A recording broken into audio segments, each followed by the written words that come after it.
हरिओम, प्रणाम, नमस्कारम to all.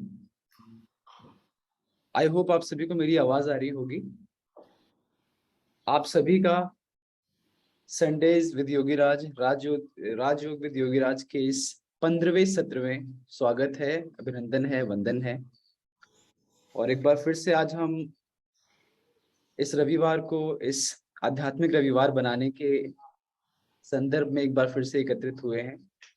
और आप सभी को पता है कि योग सूत्र का अध्ययन हम हर रविवार को गुरु जी के सानिध्य में करने का प्रयास करते हैं। कुछ ना कुछ अनुभव लेने का प्रयास करते हैं और प्रश्नों के माध्यम से अपने अनुभवों को भी साझा करने का प्रयास करते हैं। तो एक बार पुनः आज वही दिन हमारे समक्ष, और आज के सत्र को लेने के लिए पुनः हमारे बीच में आदरणीय गुरुदेव डॉक्टर राजेश राज योगीराज जी उपस्थित हैं। तो मैं ज्यादा समय ना लेते हुए उनसे अनुरोध करूंगा कि आज के इस सत्र की पुनः शुरुआत करें। आदरणीय गुरुदेव। नमस्कार। आप सभी लोगों का अभिवादन। आपके अंदर में निहित उस परमात्मीय विशुद्ध चित्त आत्मा को नमन। आज हम पुनः, जैसा कि रोशन कह रहे हैं कि आध्यात्मिक रविवार मनाने के लिए एकत्र में, तो कोशिश ये होनी चाहिए कि हमारा हर रविवार आध्यात्मिक रविवार हो। और सूर्य का दिन भी है रविवार, इंग्लिश में भी इसको संडे ही कहते हैं। सूर्य हमारे जीवन की आध्यात्मिकता का केंद्र है। ये पृथ्वी सूर्य से बना, पृथ्वी में जीवन सूर्य के कारण है, और कहीं न कहीं हमारे आत्मा का इस सूर्य के साथ गहरा संबंध है। सूर्य की उपासना सदियों से होती आई है। हमारे भीतर सूर्य का प्रकाश ही है जो हमारे तेज को, हमारे ओज को और हमारे ज्ञान, विवेक, सत्व की वृद्धि करता है। तो इस रविवार को, इस सूर्यवार को हमें आध्यात्मिक बनाना ही चाहिए। इस आध्यात्मिक बेला में यदि पतंजलि जैसे महर्षियों की चर्चा हो, रॉयल पाथ राजयोग की बात हो, जीवन के उस आयाम की बात हो जिसमें हमारे संस्कार, जिसमें हमारी प्रवृत्तियां और जिसमें हमारे नाना प्रकार के आदत और वृत्तियां परावर्तित होकर के, ट्रांसफॉर्म होकर के, सब्लिमेट होकर के ऊर्ध्व होती है, उत्थान होता है, चेतना अपने ऊर्ध्व गति को प्राप्त होती है, उसका विस्तार होता है। तो ऐसे रविवार में ऐसे महान राजयोग के पथ को नमन करना, स्मरण करना, अपने अंदर उसको दोहराना, उसका अभ्यास करना, ये एक बहुत अच्छा मौका है। इसे भगवान का आशीर्वाद मानना चाहिए कि हम लोगों को समान रूप से ये मौका मिला, और इस मौका का लाभ उठाते हुए आज हम लोग राजयोग के बारे में और चिंतन मनन करेंगे। आज का दिन है जिसमें हम लोग बहुत सारे प्रश्नोत्तरी करेंगे राजयोग के संबंध में। आज तक आपने बहुत सारे प्रश्न पूछे हैं, आज मैं बहुत सारे प्रश्न आपसे पूछूंगा और आज आप लोगों को उसका उत्तर देना चाहिए।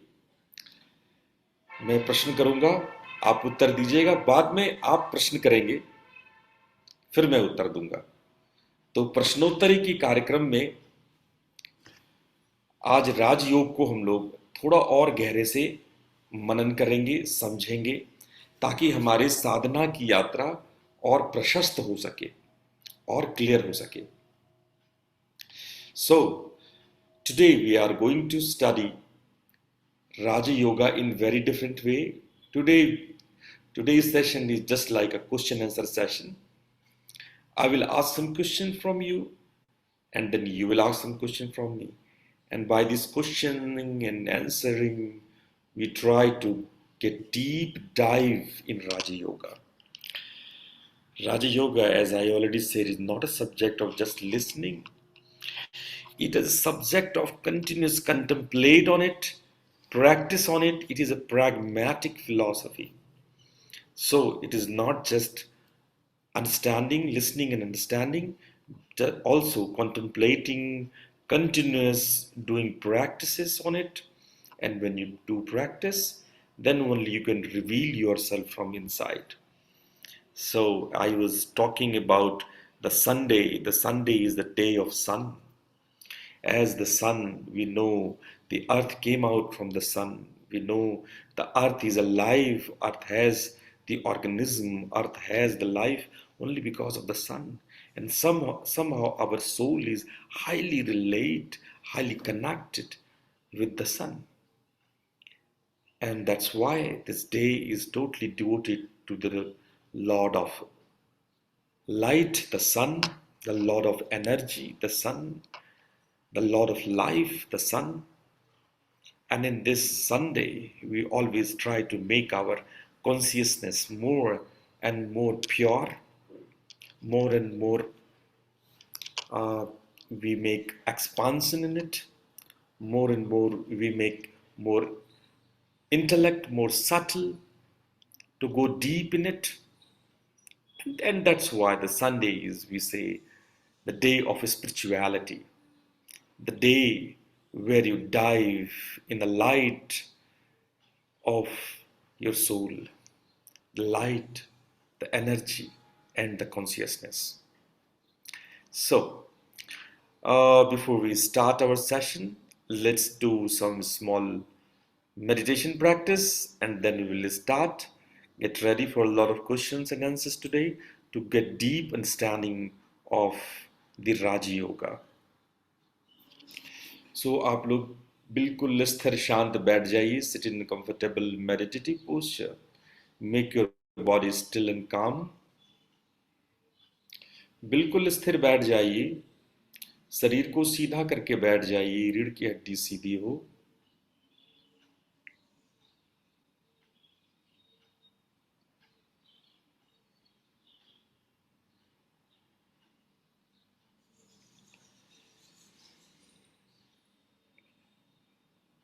जब आप बिल्कुल स्थिर बैठ जाएं, तब धीरे से अपनी चेतना को श्वास प्रश्वास पर ले आइए.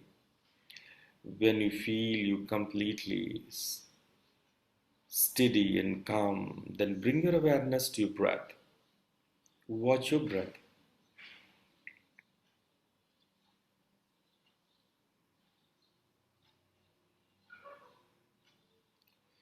The natural rhythm of the breath. You need not to change your rhythm. Just watch.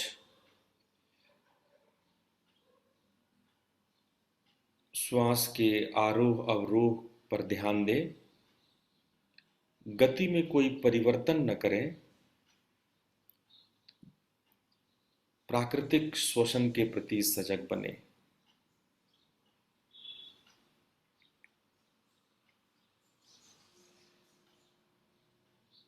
जब मन आपके श्वासों के साथ तरंगित होने लगे, विलय होने लगे, तब अपने ध्यान को अपने इंद्रियों पर ले आवे.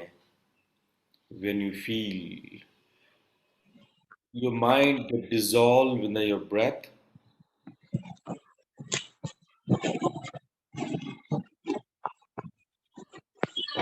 when your mind get dissolved in your breath, then bring your awareness to your senses.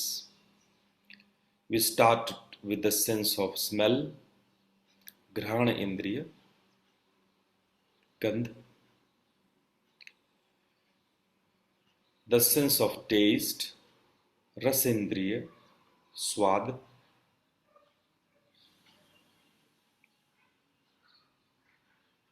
the sense of vision, रूपेंद्रिय, दृश्य,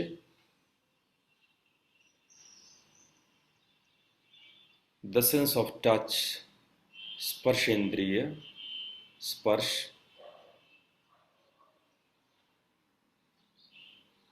the sense of listening, शब्देंद्रिय, the sounds.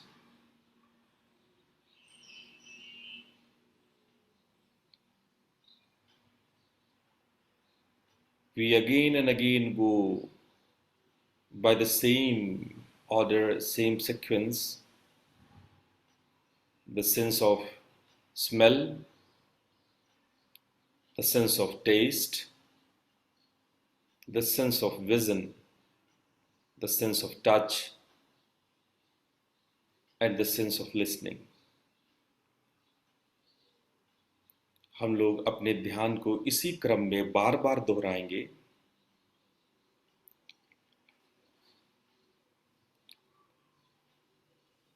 घ्राणेन्द्रिय गंध, रसेंद्रिय स्वाद,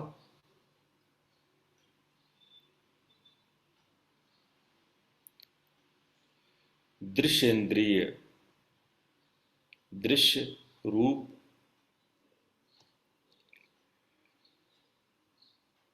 स्पर्शेंद्रिय स्पर्श, शब्देंद्रिय शब्द आवाज।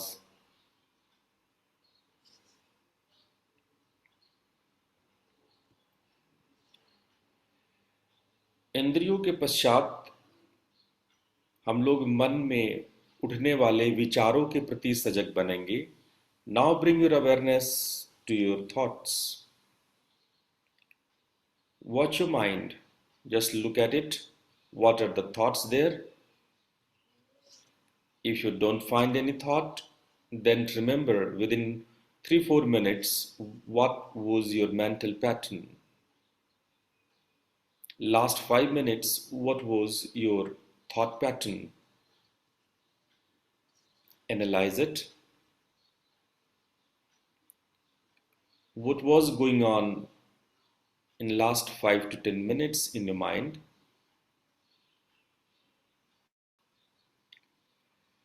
Analyze very deeply, very subtle.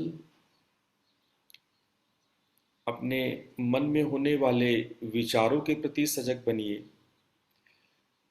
अगर विचार नहीं है तो पिछले 5 से 10 मिनट में जो भी विचार आए हैं उनको याद कीजिए, ध्यान दीजिए, उसका विश्लेषण कीजिए और विश्लेषण करके पता लगाइए कि किस प्रकार के विचार किन वृत्तियों प्रवृत्तियों के विचार आपके मन में आ रहे थे। लास्ट 1 आवर, पिछले 1 घंटे में एनालाइज, विश्लेषण करें।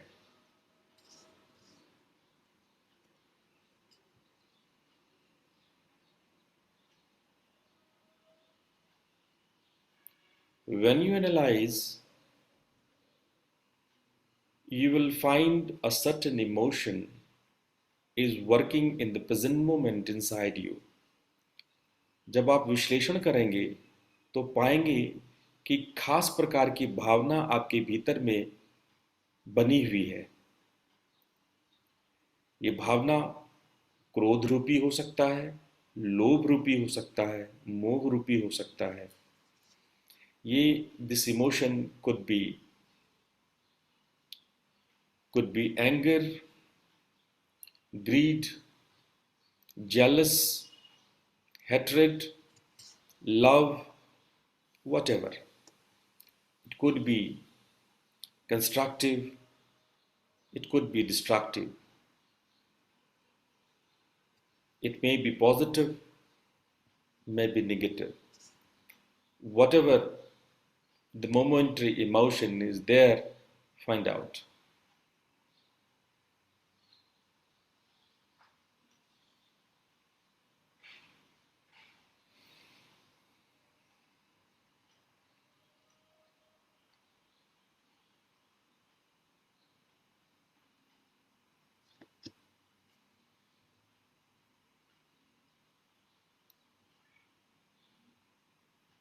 if you found the momentary emotion, then feel the energy behind it. अगर आपको आपकी मोमेंट्री इमोशन का पता लग गया है तो उसके भीतर की ऊर्जा, निहित ऊर्जा शक्ति को पहचाने। आप अपनी भावना के विचारों पर मत जाइए, भावना के शब्दों पर मत जाइए, भावना के कारण पे मत जाइए। Don't go to the source, the reason, the words of your emotions. Just feel the energy behind it. उसके भीतर निहित ऊर्जा शक्ति को पहचानिए। जैसे ही शक्ति को पहचानेंगे, शक्ति रूपांतरित होगी आनंद में, ब्लिस में और शांति में, पीस में। When you able to hold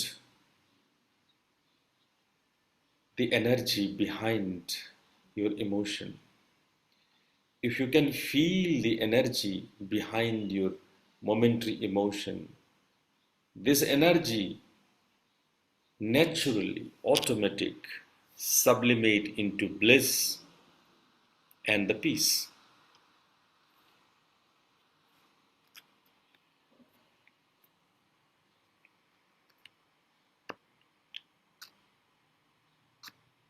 Bring your awareness on your heart region, especially centralized to your heart.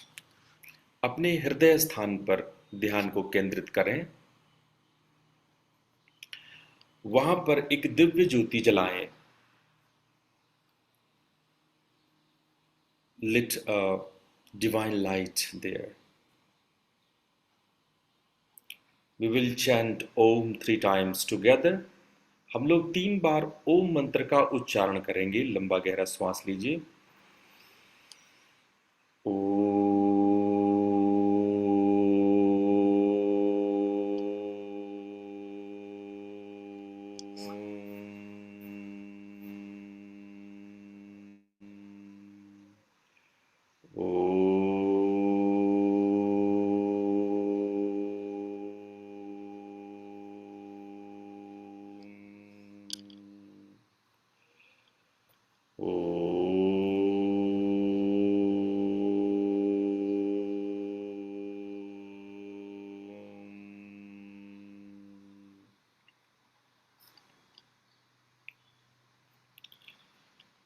मेरे बाद शांति मंत्र दोहराएं।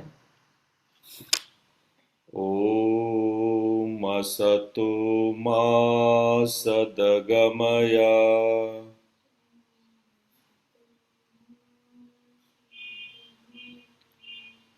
तमसो मा ज्योतिर्गमय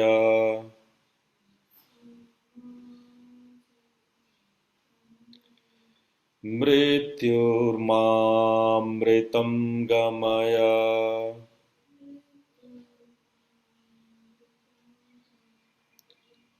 ओम शांति शांति शांति।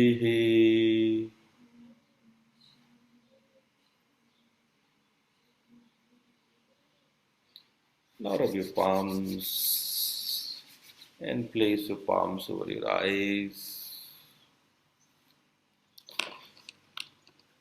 And slowly hands down, eyes open. Once again, welcome to you all. To this session, एक बार फिर से आपका स्वागत है। तो आज इस प्रश्नोत्तरी कार्यक्रम में आप लोग सभी का बहुत बहुत स्वागत है। आज सर्वप्रथम हम लोग इस क्रम में रिवाइज भी करते जाएंगे। आज ये प्रश्नोत्तरी इसलिए भी है हम रिवाइज कर सकें अपने सब्जेक्ट्स को कि हम लोग क्या क्या अभी तक समझे हैं, क्या क्या हमने समझना है।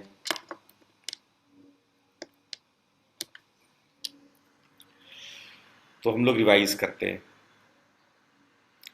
पहला सूत्र हमने देखा था अथ योगानुशासनम। योग एक अनुशासन है। यहां से शुरू करते हैं हम लोग। अथ नाउ बिगिंस। अब मैं सवाल पूछूंगा आपसे और मैं देखूंगा कि कितने कितने लोगों को याद है। तो इस क्रम में मैं सबसे रिक्वेस्ट करूंगा कि जो लोग उपस्थित हैं कृपया अपना वीडियो ऑन कर लें ताकि मैं देख सकूं कि कितने लोग हमारे साथ बैठ के मनन कर रहे हैं और सारी बातों को समझने का और हमारे साथ उसको अध्ययन करने का आनंद ले रहे हैं। तो कृपया आप लोग अपना वीडियो ऑन कर दें। Please on your video so that we can make more better communication, more conversations. So first thing is that if you remember, I started with the Ath Yoga Anushasanam. Let's start the discipline of yoga.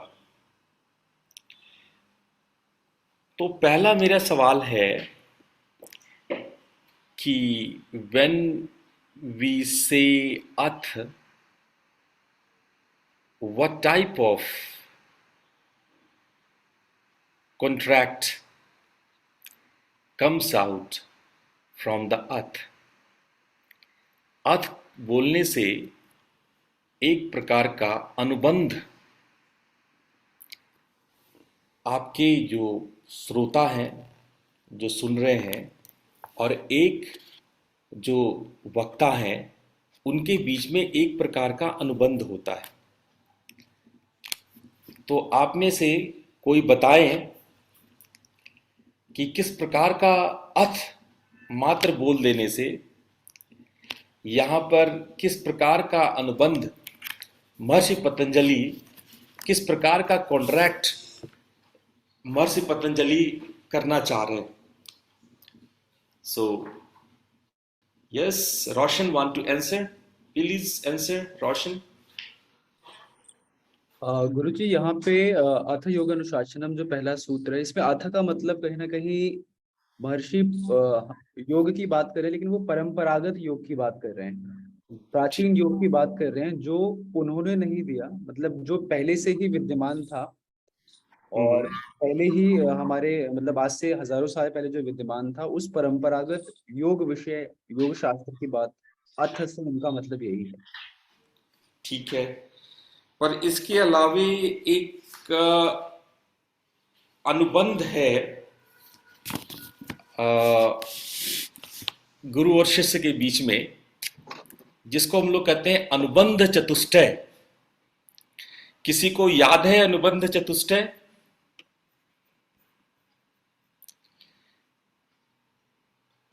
आप में से कोई अनुबंध चतुष्टय के बारे में अपनी याद को साझा कीजिए कि आपने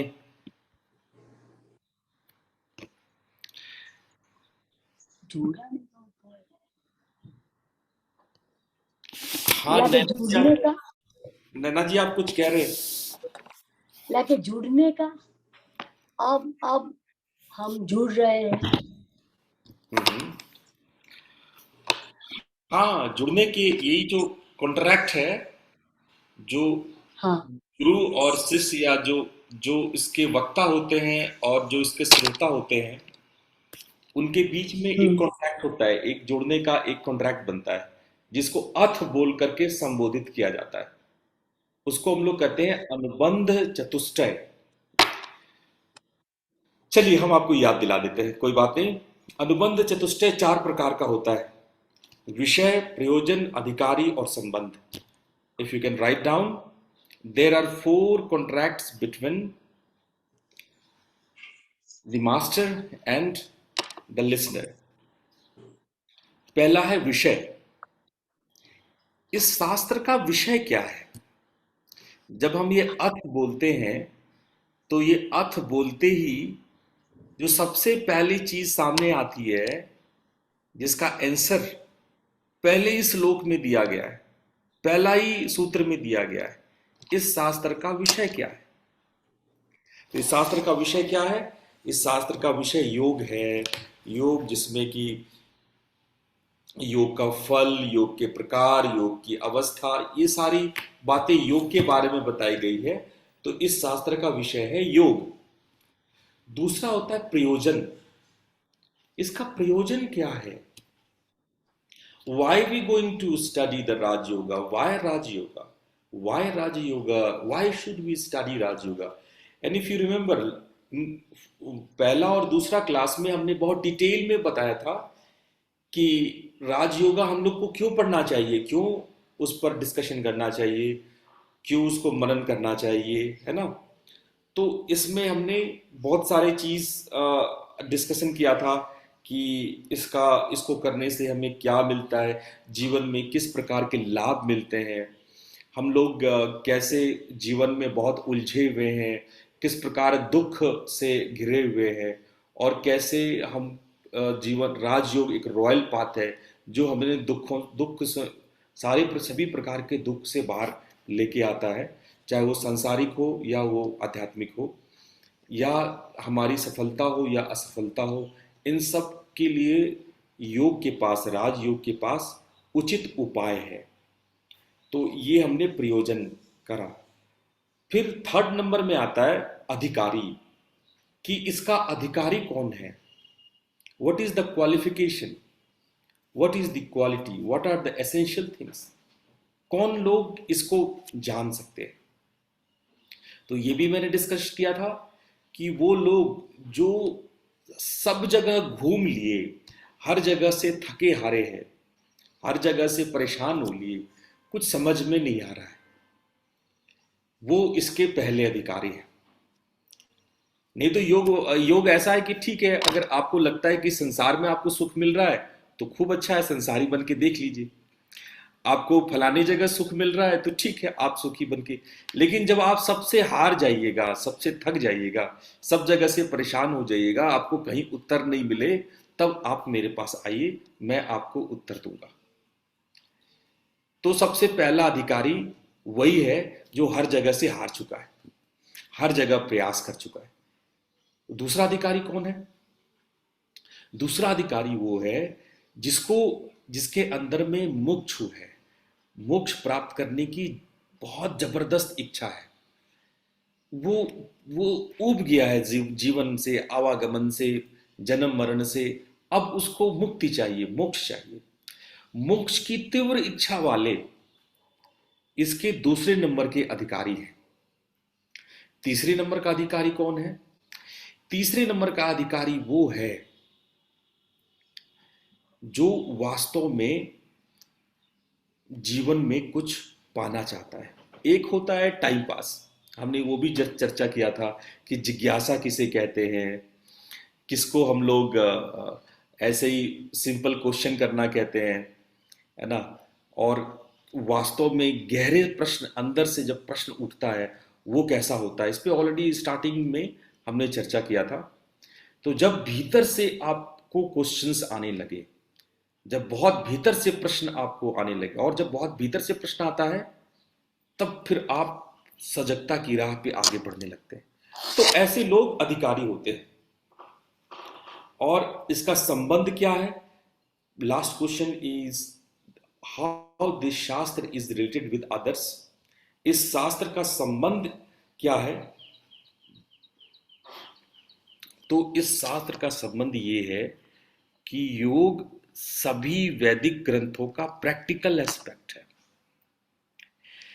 मतलब जो कुछ आप सांख्य शास्त्र में पढ़ेंगे, सांख्य शास्त्र का ये एक प्रैक्टिकल वर्जन है, ये थ्योरेटिकल नहीं है। ये वेद में जो ज्ञान है, जो समाधि है, उन समाधि को कैसे लगाया जाए, उसके पीछे का विज्ञान क्या है, उसका स्टेप बाय स्टेप एक्सप्लेनेशन है। तो ये 4 प्रकार के अनुबंध चूंकि इस शास्त्र के साथ आपका है, इस आगम शास्त्र के साथ आपका है, इसीलिए इसको कहते हैं अनुबंध चतुष्टय। और जब अथ वर्ड बोलते हैं तो ये अनुबंध चतुष्टय उसमें निहित होता है। ठीक है, अभी याद रहेगा। तो ये 4 बात याद रखना, विषय, प्रयोजन, अधिकारी और संबंध। विषय, प्रयोजन, अधिकारी और संबंध। अच्छा, दूसरा प्रश्न बिल्कुल हलवा है, एकदम हल्का है। अथ योगानुशासन, ये किस प्रकार का अनुशासन है? What type of discipline is this? when I say let us start the discipline of yoga, so what type of discipline is this? आप में से कौन बताएगा कि ये किस प्रकार का अनुशासन है? कोई नहीं, इसमें कुछ मन में वो लाने की जरूरत नहीं है कि आपको आता है नहीं आता है। इट्स अ डिस्कशन, ये एक बातचीत है। ये किस प्रकार का अनुशासन है? निरोगा। यस, बहुत अच्छा श्रीवास्तव जी, आपने बहुत सही आंसर किया। ये चित्त के वृत्तियों के निरोध का अनुशासन है। ये जो अनुशासन है उसमें हम निरोध को सीखते हैं कि निरोध कैसे किया जाए, चित्त की वृत्तियों का निरोध कैसे किया जाए। अनुशासन, अनुशासन शब्द का अर्थ क्या होता है हम लोगों ने क्या समझा था? जिसका शासन पूर्ववत हो। अनु मतलब पहले से, जो पहले से शासित है, जो पहले से जिसका शासन चलता है। किसका शासन चलता है पहले से? निरोध का। अब ये निरोध क्या है? निरोध एक संस्कार है। ये दूसरे संस्कारों को खत्म करने से ये संस्कार पैदा होता है। जब व्युत्थान के संस्कार खत्म होते हैं, जब आपके विक्षिप्त होने के, जब आपके व्यग्र होने के, आपके विचलित होने के संस्कार खत्म होते हैं। जैसे एक नदी में या एक समुद्र में लहरें हो रही है, उस लहरों का शांत हो जाना, उन लहरों का शांत हो जाना उसका निरोध होना है। निरोध का ये मतलब नहीं है कि इसका नष्ट हो जाना, ऐसा मत सोचना कि नष्ट हो जाना। निरोध का मतलब नष्ट नहीं, उसका शांत हो जाना। जैसे समुद्र की लहरों का शांत हो जाना है, तो जब समुद्र की लहरें शांत हो जाती है, जब आपके अंदर का विचलन शांत हो जाता है, जब आपके अंदर का जो मन इधर उधर ऐसे वैसे वो एकाग्र हो जाता है, एकाग्र के बाद भी निरुद्ध हो जाता है, वो एकदम शांत हो जाता है, उसमें हलचल होना बंद हो जाता है। तो ये ऐसा अनुशासन है। यानी जैसे बच्चे बदमाशी कर रहे हैं क्लास में, और क्लास में टीचर आ जाता है, बच्चे दौड़ के अपने चेयर में जाके चुपचाप से बैठ जाते हैं, शांत होकर के बैठ जाते हैं। तो भी बच्चे ऐसे कूद रहे थे, उछल उछल उछल यहाँ वहां, और जैसे टीचर क्लास में, झट से सब जाके चेयर पे बैठ गए, जाके शांत हो गए। अभी सब बच्चे हंगामा, यहाँ टेबल, यहाँ उछल उछल कूद, और टीचर के आने से ही सारे एकदम बिल्कुल शांत होकर बैठ गए। तो निरोध का मतलब होता है लहरों का शांत हो जाना, है ना? तो ऐसा अनुशासन, इस प्रकार का डिसिप्लिन, और ये निरोध ऐसा बन जाए कि आपका परमानेंट मन शांत हो जाए, मन का विचलन ही खत्म हो जाए। तो अब ये सवाल उठता है कि ये चित्त की कितनी अवस्थाएं होती है, चित्त कितने अवस्थाएं होती है? कोई हमें बताएगा चित्त की कितनी अवस्थाएं होती है? आप में से कोई बता सकता है हाउ मेनी? या अगर किसी को याद हो वो कौन कौन सी अवस्था है चित्त की? Yes Deepti ji please. प्रणाम गुरु जी। अच्छा, हाँ वीरेश जी आप बताएं। क्षिप्त, मूढ़, विक्षिप्त, एकाग्र और निरुद्ध, 5 अवस्थाएं हैं चित्त की। वेरी गुड, बहुत अच्छा, बहुत अच्छा। बिल्कुल सही आपने कहा है कि ये 5 अवस्था की होती है, मूढ़, क्षिप्त, विक्षिप्त, एकाग्र और निरुद्ध। निरुद्ध। अब इसके बारे में थोड़ा थोड़ा समझते हैं तो हम इसको अच्छी रिवीजन हो जाएगी हमारी। जो मूढ़ है वो तामसिक अवस्था है, वो एकदम बिल्कुल तमस है, इसमें कहते हैं ना वो आधे मूढ़ है, एकदम गोबर है, इसको कुछ समझ में नहीं आएगा। ठीक है, तो मूढ़ अवस्था होगा एकदम बिल्कुल जिसमें कुछ नहीं संभव है, कोई संभावना नहीं है, होपलेस है, होपलेस स्टेट है। ठीक है, वो मूढ़ है। अच्छा, क्षिप्त अवस्था, क्षिप्त का मतलब होता है जो एकदम क्रेजी हो, एकदम बिल्कुल पागल के इंतहा पे हो, क्षिप्त है बिल्कुल। ठीक है। इसमें जो है रजस प्रधान होता है। हम्म। और ये अवस्था कुछ ऐसा होता है, जैसे मैं अक्सर बताता हूं, जैसे मन तो एक बंदर, और बंदर को आपने पिला दिया वाइन, और ऊपर से उसको डस दिया बिच्छू ने। तो आपने एक बंदर को वाइन पिला दिया और बिच्छू से भी डस हो गया, उसको भी उसने, तो कैसे बंदर की क्या हाल होगी? एक तो वैसा ही वो बंदर है, तो वो हालत, उस हालत को कहते हैं क्षिप्त अवस्था। वो क्षिप्त अवस्था है, और लगभग मनुष्यों की यही दशा है, लगभग यही दशा है, ठीक है, क्षिप्त अवस्था है। उसके बाद विदेशानंद जी ने कहा विक्षिप्त। विक्षिप्त अवस्था क्या है? ये एक्चुअली जो भी थोड़ा होश वाले व्यक्ति हैं, जो थोड़ा बहुत योग की प्रैक्टिस करते हैं, साधना को समझते हैं, जीवन में समय निकाल करके मन को कंसंट्रेट करने की कोशिश करते हैं, टूटता है फिर कंसंट्रेट करते हैं, टूटता है, कहीं ना कहीं यहाँ साधना का आरंभ होता है, यहाँ सत्व की शुरुआत होती है, सत्व जीवन में आने लगता है। ऐसे अवस्था तो विक्षिप्त का है, अवस्था कोई अच्छा है नहीं, वो भी विक्षिप्त अवस्था ही है। लेकिन कभी अच्छा होता है, कभी मन एकाग्र होता है, और कभी संसार के आदतों में रमा रहता है। कभी आप जानवर हो जाते हो, कभी आप चिड़िया हो जाते हो, कभी आप मछली बन जाते हो और कभी इंसान बनते हो। तो ऐसे ऐसे आपके अंदर विक्षिप्तता आती रहती है, लेकिन कभी कभी एकाग्रता उसमें होती है, सत्व आती है। तो विक्षिप्त अवस्था जिसमें कि हम योग का शुरुआत करते हैं, योग की शुरुआत विक्षिप्त अवस्था से होती है। फिर आता है एकाग्र अवस्था। ये जबरदस्त अवस्था है, ये जिसमें कि आप अपने मन को पूरा एकाग्र कर लेते हैं, और जब एकाग्र होते हैं तब फिर धीरे धीरे आप में संप्रज्ञात समाधि, अभी हम लोगों ने पढ़ा था, वितर्क संप्रज्ञात, विचार संप्रज्ञात, आनंद संप्रज्ञात, अस्मिता संप्रज्ञात, ये सारे संप्रज्ञात आते हैं। उसके बाद आता है निरुद्ध अवस्था। चित्त का जो ये निरुद्ध अवस्था है, ये निरुद्ध अवस्था कैसा अवस्था है? इसमें एकाग्रता से भी हम आगे बढ़ जाते हैं, और हम हर प्रकार के अपने जितने भी संस्कार हैं सबको शांत कर लेते हैं।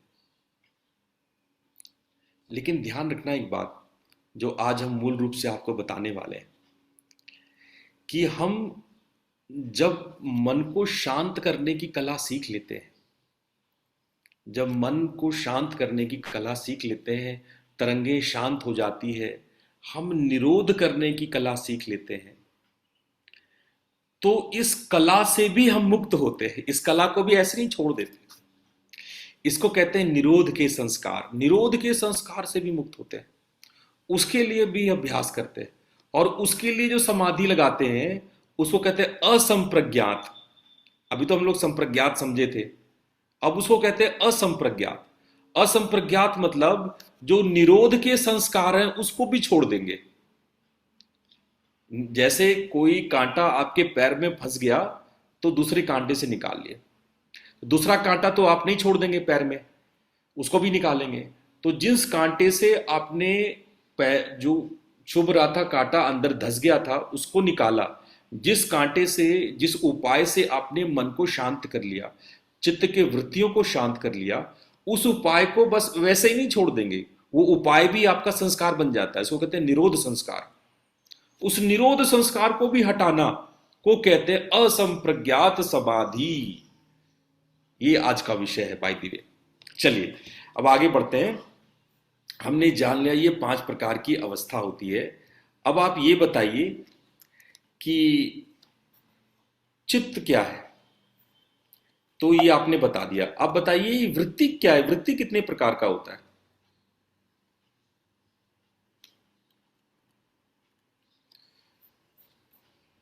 आप में से कौन बताएगा? Please raise your hand. नहीं रोशन, आप नहीं, आप तो खट से बता दोगे। कुछ नए लोग। 5 तरीके का होता है सर। नहीं, मैं दीप्ति जी बताएंगे। दीप्ति जी, आप अगर मेरी आवाज आप अनम्यूट करके बोल सकते हैं तो दीप्ति आप बताएं। प्रणाम गुरु जी। प्रणाम। 5 प्रकार की वृत्तियां होती हैं। Very good. विपर्य, हम्म विकल्प, हम्म निद्रा, हम्म स्मृति, प्रमाण। प्रमाण। हाँ ठीक है, आपने थोड़ा आगे पीछे करके बोला। ठीक है, ये 5 प्रकार की वृत्ति होती है। अच्छा, दूसरा व्यक्ति जो हैंड रेज किया था, प्लीज एक बार और अच्छा, अब ये इनके बारे में थोड़ा थोड़ा कौन बताएगा, प्रमाण वृत्ति किसे कहते हैं? ये कौन बताएगा, बताओ आप में से। सर मैं बताऊं? हाँ बिल्कुल बिल्कुल, बताओ आशी बेटा। प्रमाण वृत्ति 3 प्रकार की होती है: प्रत्यक्ष, अनुमान और आगम। प्रत्यक्ष मतलब होता है जब हम सामने देख रहे होते हैं, दिखाई गई चीज प्रत्यक्ष होती है। अनुमान होता है जब हम ना दिमाग लगा के करते हैं, जैसे कोई मैथ्स प्रॉब्लम सॉल्व करते हैं तो उसमें अनुमान लगता है। आगम मतलब होता है कि किसी पुराने ग्रंथ से हमने नॉलेज को प्राप्त की है और हम उसको व्याख्यान कर रहे हैं, जैसे महाभारत या रामायण से हमने जो भी नॉलेज प्राप्त किया उसका हम व्याख्यान कर रहे हैं। बहुत अच्छा बेटा, बहुत अच्छा। अपने उम्र के हिसाब से बेटा आपने बहुत अच्छा बताया, वेरी गुड। जो प्रणाम इज जय गुरु जी। प्रणाम इज राइट नॉलेज। हाँ, राइट नॉलेज। एक बार ये किन की आवाज थे हमें पता लग जाता, या श्रीवास्तव। अच्छा श्रीवास्तव जी आप बोल रहे हैं, ओके। हाँ बिल्कुल श्रीवास्तव जी, आपने बिल्कुल ठीक कहा, राइट नॉलेज। जब हमें सही ज्ञान मिले, प्रमाण उसी को कहते हैं ना जो सही ज्ञान हो। प्रमा शब्द, प्रमाण आया प्रमा शब्द से। प्रमा शब्द का अर्थ होता है कि सही ज्ञान। और सही ज्ञान कैसे पता चलेगा कि ये सही ज्ञान है? तो जैसा आशी बिटिया ने बताया कि ये 3 प्रकार है, प्रत्यक्ष, अनुमान और आगम। अगर हम इन तीनों को समझ लें तो हमें समझ में आ जाएगा कि सही ज्ञान किसे कहते हैं। सही ज्ञान के लिए एक मिनट में आ गया, प्रमाण, प्रत्यक्ष, अनुमान और आगम, ये रहा। तो प्रत्यक्ष यानी जो सामने में, आपके सामने प्रत्यक्ष है, जो दिखाई पड़ रहा है, जो सुनाई पड़ रहा है, जो समझ में आ रहा है, जो आपकी इंद्रियां देख सुन रही है, जो क्लियर है, उसको कह रहे हैं प्रत्यक्ष। अनुमान, जब आप तर्क लगा करके, आप गेस करके, आप अपने लॉजिक्स के द्वारा कोई चीज समझ पाते हैं। जैसे पहाड़ के पीछे धुआं है तो इसका मतलब वहां जरूर आग लगा होगा।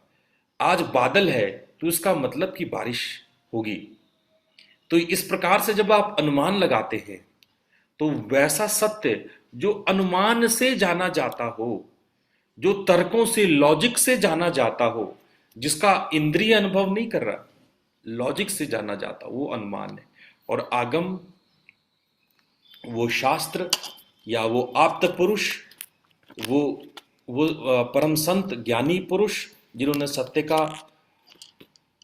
साक्षात्कार किया है, या वो प्रमाण शास्त्र जो जिसको हम लोग प्रमाण मानते हैं, जिसको हम लोग सत्य ही मानते हैं, उनको हम आगम कहते हैं। तो ये 3 बेसिक वे होते हैं कि हम प्रमाण को जानें। फिर दूसरा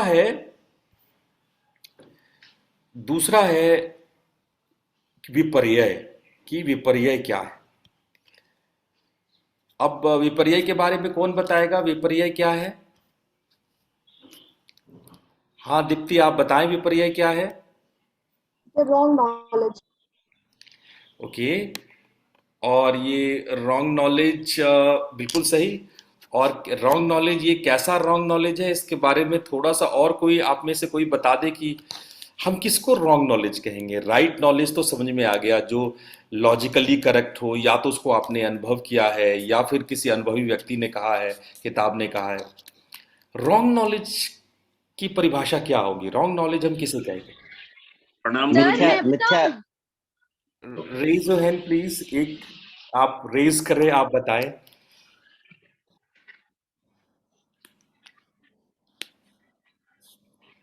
नैना जी आपकी आवाज नहीं आ रही है, अनम्यूट है आप। आप आप म्यूट हैं, अनम्यूट हो जाइए।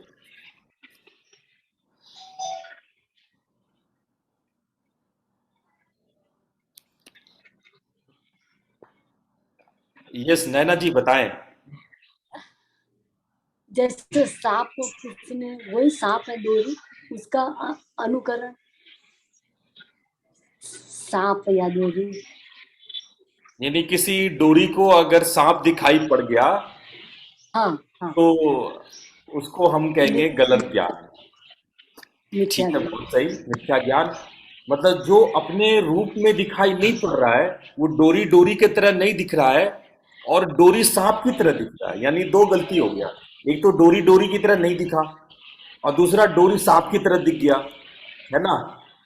तो ऐसे ज्ञान को हम लोग कहते हैं मिथ्या ज्ञान, है ना, जो अपने अनुरूप में दिखाई नहीं पड़ता है, जो अपने जो शक्ल का है उस शक्ल का दिखाई नहीं पड़ के किसी और शक्ल का दिखाई पड़ता है, उसको हम लोग विपर्यय कहते हैं। ठीक है, बहुत बहुत अच्छा, आप लोग एकदम बहुत बढ़िया आज आप लोगों ने बताया कि मिथ्या ज्ञान जो अतद्रूप है और वैसा वो प्रतिष्ठम वैसा पता लगता है, जो अपने अपने तद्रूप में नहीं है लेकिन वैसा पता लगता है। अब विकल्प के बारे में कौन बताएगा कि विकल्प क्या है? Please raise your hand and tell me again. Ashi बिटिया बताइए विकल्प क्या है? विकल्प का मतलब होता है कि जब जैसे हम लोग जैसे सामने कोई सामान नहीं है और हम उसके बारे में विचार कर रहे हैं, तभी भी वो विकल्प होता है। विकल्प को हम लोग इमेजिनेशन कह सकते हैं और क्या होता है। ठीक है, कोई बात नहीं बेटा, बहुत अच्छा, इतना भी प्रयास किया आपने, बहुत अच्छा। इमेजनरी नॉलेज, इमेजनरी नॉलेज को हम विकल्प कहते हैं। जो शब्द का ज्ञान है उसका प्रोपोर्शनेट में, उसके अनुपात में, उसके प्रोपोर्शन में जो वस्तु है, ऑब्जेक्ट है, वो शून्य होता है, वो नहीं होता है, ऑब्जेक्ट नहीं होता है। और हम लोग जब बहुत ऐसी ऐसी बातें कहते हैं, सोचते हैं, विचार में आता है जो होता ही नहीं है, जो वास्तव में उसकी यथार्थता नहीं है, उसका वास्तविकता नहीं है, वो वस्तु है नहीं और वो केवल शब्द ज्ञान है, तो ऐसे को हम लोग विकल्प कहते हैं। बहुत सही। अब हम लोग नेक्स्ट हम लोग आगे बढ़ेंगे। निद्रा वृत्ति किसे कहते हैं? ये थोड़ा टफ है, निद्रा वृत्ति के बारे में बताओ, ये निद्रा वृत्ति क्या है? गुरुजी शून्य, निद्रा वृत्ति शून्य है, okay. Absence. Absence of knowledge. एक बात और कोई बताए? इसमें मनुष्य को जो अभाव का ज्ञान कराए गुरुजी, जो अभाव का, शून्यता का ज्ञान कराए, क्या रहा है, वो निद्रा है। मतलब केवल मामला शून्य ही नहीं है, जो उस शून्यता का ज्ञान कराए, ज्ञान कराए, वृत्ति नहीं है। उस अभाव का ज्ञान कराने वाली वृत्ति। मैना जी कुछ कह रही हैं आप? हाँ, लाइक एक भी वृत्ति नहीं बचे।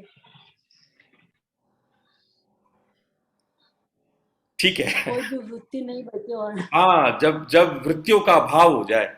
ठीक है, हाँ हाँ हाँ। Okay okay. अब एक आखिरी वृत्ति हमारे सामने है, वो है स्मृति वृत्ति।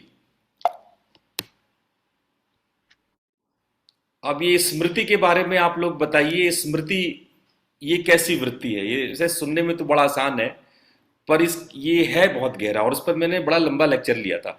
स्मृति वृत्ति पर 1 या 2 लेक्चर पूरा पूरा गया था। तो स्मृति पर मैंने कई कहानियां भी सुनाई थी, आप लोग को याद हो तो मैंने शिव पार्वती की कथा सुनाई थी स्मृति वृत्ति पे। तो स्मृति वृत्ति गहरी वृत्ति है। तो आप बताओ ये क्या है, कैसी वृत्ति है?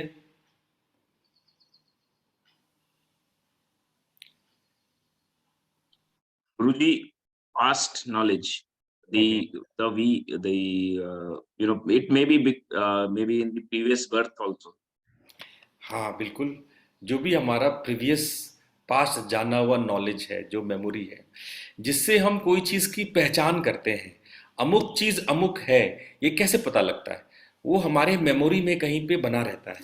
जैसे कि हम इस छोटी सी डायरी को देख करके जान लेते हैं कि डायरी है, ये कैसे जाने? ये डायरी हमारी स्मृति में था पहले से कि इस तरह की आकृति डायरी कहलाती है। इसीलिए जब हम इस तरह का कोई आकृति देखे तो हम पहचान गए, अरे ये तो डायरी है। या फिर हम इसको देख के पहचान गए, ये तो पेन है है ना। ये कैसे पहचाने, क्योंकि इसकी स्मृति हमारे दिमाग में थी पहले से बनी हुई। तो स्मृति जो पहले से बनी हुई है, जिससे हम किसी चीज की पहचान करते हैं, ठीक है, वो स्मृति वृत्ति है। अभी आगे बहुत स्मृति वृत्ति आगे के चैप्टर्स में बहुत सारा आएगा। ये बड़ा इंपॉर्टेंट वृत्ति है।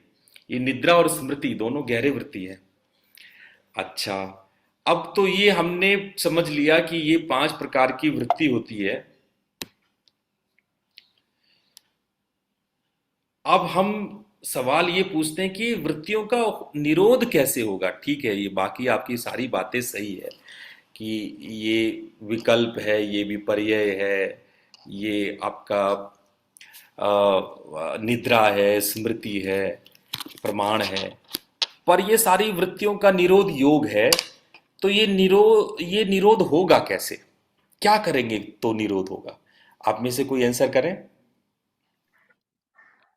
वृत्तियों का जो जो गुण है गुरुजी, संसार में वो बाहिर्मुखी है, तो उसको अंतर्मुखी करने से वृत्तियों का निरोध होगा।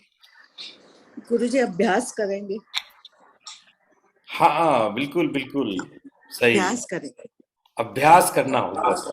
अभ्यास में स्थिर होना है। और हाँ, गुरुजी, अभ्यास में स्थित होना है। गुरुजी अभ्यास भी दीर्घकाल निरंतर होना चाहिए।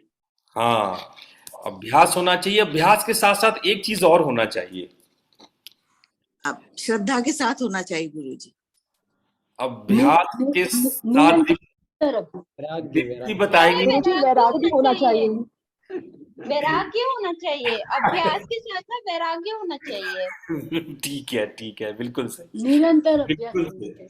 अभ्यास भी होना चाहिए और वैराग्य भी होना चाहिए, ये दोनों ही बात होनी चाहिए, क्योंकि केवल अकेले अभ्यास के बस की बात नहीं है, तो हमें थोड़ा सा वैराग्य भी होना चाहिए। तो ये वैराग्य वो वाला वैराग्य नहीं है जो हम समझते हैं। हमने बहुत डिस्कशन किया इस पे, वैराग्य का माने क्या। तो जो ये सूत्र है, अभ्यास वैराग्याम वैराग्याभ्याम तन्निरोधः, अभ्यास और वैराग्य से तत्निरोधः, उन चित्त के वृत्तियों का निरोध होता है। इसको हम लोगों ने देख लिया था और हमने देखा था कि अभ्यास कैसे करते हैं। जब अपने यत्न से, अपने प्रयास से अपने चित्त को स्थिर करते हैं, स्थिरता में प्रवेश करते हैं, तो उसको हम लोग अभ्यास कहते हैं। तो अभ्यास कैसा होना चाहिए? जो यत्न पूर्वक किया जाए, बार बार प्रयास करके किया जाए। बार बार आप गिरेंगे, बार बार चढ़ेंगे, बार बार प्रयास करेंगे। जब हम बार बार प्रयास करते हैं, यत्न करते हैं और अपने टारगेट में स्थित होते हैं, जो हमने साध्य माना है उसको साधते हैं, बार बार साधना करते हैं, उसको साधने की कोशिश करते हैं, फिर गिरते हैं, फिर साधते हैं, फिर गिरते हैं, फिर साधते हैं। उसको बार बार भाव करना, अपने मन में लाना, प्रयास करना, यत्न करके अपने टारगेट को इसमें स्थिर होना, उसको कहते हैं अभ्यास। और इस अभ्यास के लिए, जैसा कि श्रीवास्तव जी ने कहा कि दीर्घ काल निरंतरियत, बहुत लंबे समय तक निरंतर श्रद्धा के साथ, निरंतरीय श्रद्धा आसेवित उसको प्रयास करते हैं, उसको फॉलो करते हैं, तब जाकर के कहीं जाकर के वो दृढ़ भूमि बन पाता है। ये तो बात हो गई ये सारी अभ्यास को लेकर के। अब जो सबसे कठिन मुद्दा है कि ये वैराग्य क्या है। अभ्यास तो फिर भी समझ में आ जाता है, पर वैराग्य को समझना थोड़ा कठिन होता है। तो ये सबसे कठिन सवाल अब पूरे आज के दौर का कि ये वैराग्य क्या है। तो आपने बताया कि हाँ भाई, अभ्यास भी होना चाहिए, वैराग्य भी होना चाहिए। तो भाई ये वैराग्य क्या है? क्या वैराग्य का मतलब, क्या वैराग्य का मतलब ये है कि कपड़े पहन करके, इसे लाल ड्रेस जैसे आज हमने पहना है वैसे थोड़ा सा और केसरिया कलर हो जाए, गेरू कलर हो जाए, और बाल बाल मुंड करके ऐसे त्रिपुंड लगा लें, है ना और खूब सारा रुद्राक्ष पहन लें, तो इसको वैराग्य कहेंगे क्या? क्या वैराग्य क्या हुआ? वैराग्य का मतलब क्या हुआ? सर हम बताएं? एक मिनट बेटा, और लोगों को बोलने दो बेटा। और लेट अदर ऑल्सो से। हाँ नैना जी, आप बताएं। आपकी आवाज, हाँ, अभी अभी अभी आ गया। आई थिंक चित्त की वृत्तियों को निरोध करना है, हमारे वृत्तियों, वो बहुत टफ है। जैसे मुझे हमेशा ही खाने का, स्वीट खाने का ही होता है, दूसरा कुछ नहीं, पर स्वीट हमेशा ही, तो उससे मैं बाहर कैसे, आप पता नहीं। जो अपनी आदतों से, अपनी जो वृत्तियां बनी हुई है, जो आपको परेशान करती है, मुश्किल में ले जाती है, तकलीफ देती है, उस तकलीफ दे आदतों से जब आप किनारा करते हो, है ना, तो वो वैराग्य है। कुछ हद तक मेरी बात आई है, ठीक है, क्लियर है? और थोड़ा सा कोई जोड़े मेरी बात में, हमने तो एक बात को इंडोर्स कर दिया। और क्या है वैराग्य? राग गुरु जी, में रस ना लेना गुरुजी। हाँ, कि हम उसमें अपने आदतों में रस न लें, तो आदत अपने आप नीरस हो जाएगा।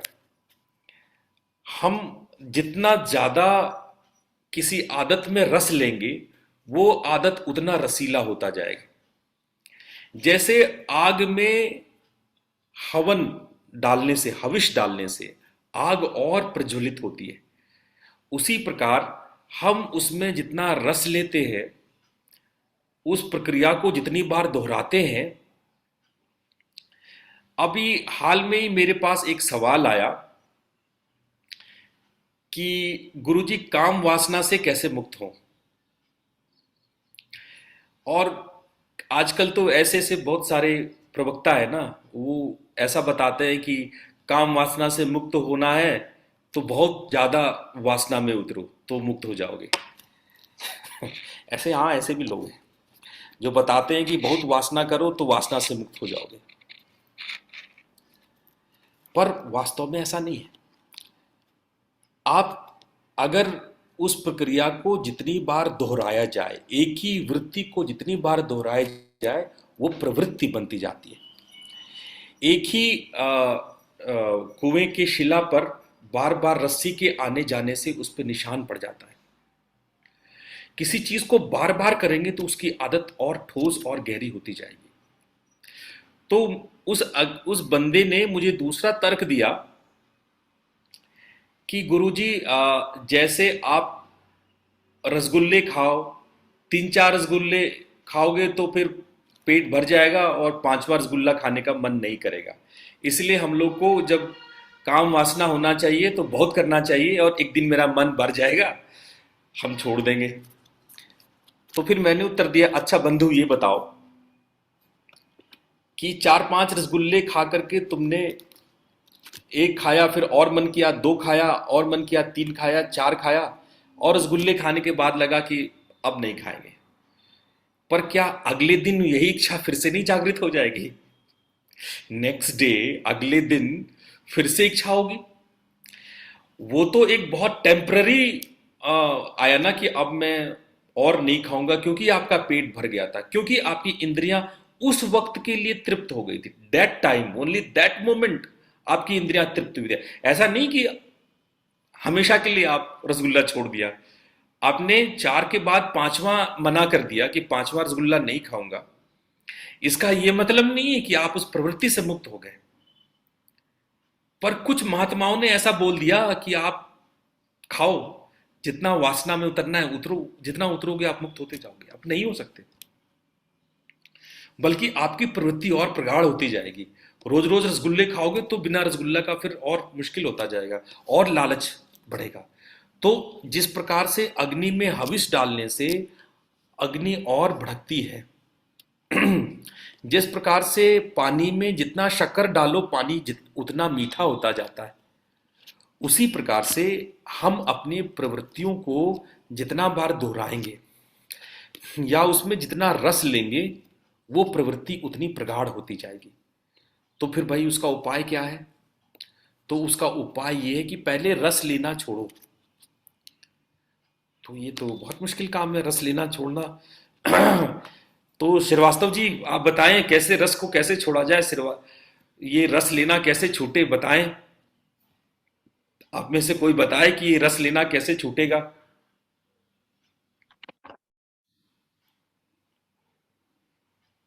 Subhash ji. Guruji, we have to get divide of or the avoid of unnecessary attachment towards the physical things. That also includes the maybe relationship beyond your control. ठीक बात है, ठीक बात है। ये आपने सही कहा, पर ये बहुत आसान मालूम नहीं लग रहा है। ये अभी भी लग रहा है कि ये कुछ मुश्किल काम है। ये इतना अनुशासन कैसे लाएंगे, कैसे करेंगे, क्या करना पड़ेगा इसके लिए। बात आपकी बिल्कुल सही है कि we have to follow some discipline.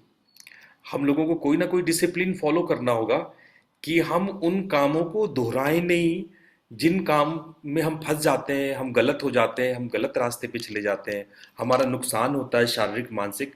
वैसे काम को नहीं करना चाहिए। पर ये नहीं करने वाला ये हिम्मत कैसे आएगा। अभी तो ये हाल है कि हमारे उम्र के लोग को तो समझ में आता है। ये नए बच्चों को जब मैं ये समझाता हूँ, it's very hard to teach them when I teach in a college to just like 18, 20, 24, 23 years old students, when I talk about discipline, तो पहला क्वेश्चन जो होता है कि ये नहीं करना चाहिए या इसे नहीं करना है, it's very tough for them. बहुत मुश्किल है। आपको आइसक्रीम खाने का मन है, आपके पॉकेट में पैसे हैं, सामने आइसक्रीम बिक रहा है, आपको मालूम है आइसक्रीम खाएंगे जुकाम होगा, आपकी तबीयत खराब होगी।